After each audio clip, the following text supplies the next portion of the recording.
Now that students have watched our video introducing the next unit, they're super pumped about learning more about argumentative writing. Now we can create an instructional video that teaches them next steps. But before we get started creating the instructional video, we probably ought to agree on what creates an effective instructional video.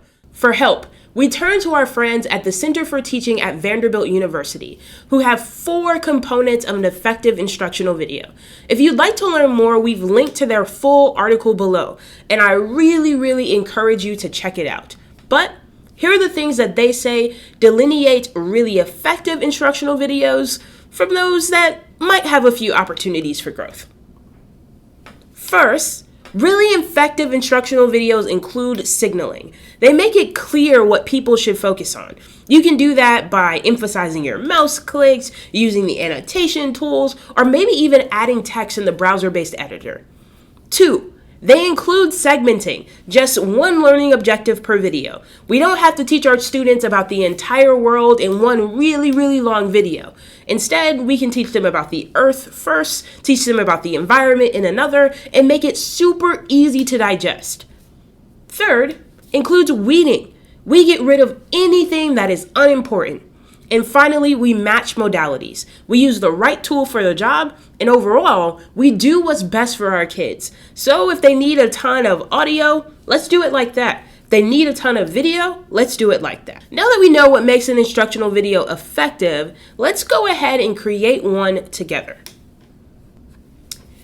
Hey guys, you might remember that we talked about the prompt when I introduced this awesome unit to you guys. We're going to be talking a ton about whether or not Facebook is the most influential social network of all time. So the first thing that we need to do is actually to create a thesis statement. And this video is going to be all about how to create a really awesome thesis statement that helps you win arguments. So let's get started. So you might be wondering, what even is a thesis statement? And a thesis statement is awesome because it includes 2 parts. It includes claims and it also includes reasons. So a claim is what you believe. So in other words, if I believe that Facebook is the most influential social network of the last decade, that would be my claim. Or I could also believe that Facebook is not the most influential social network of the last decade.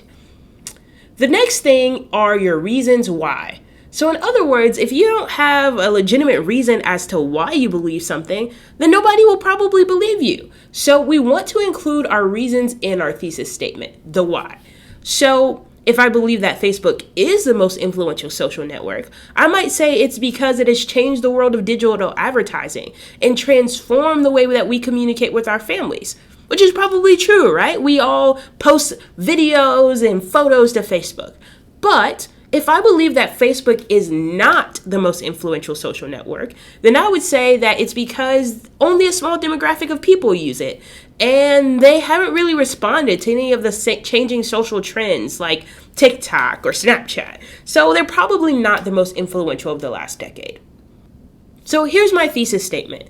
Facebook is the most influential network of the last decade.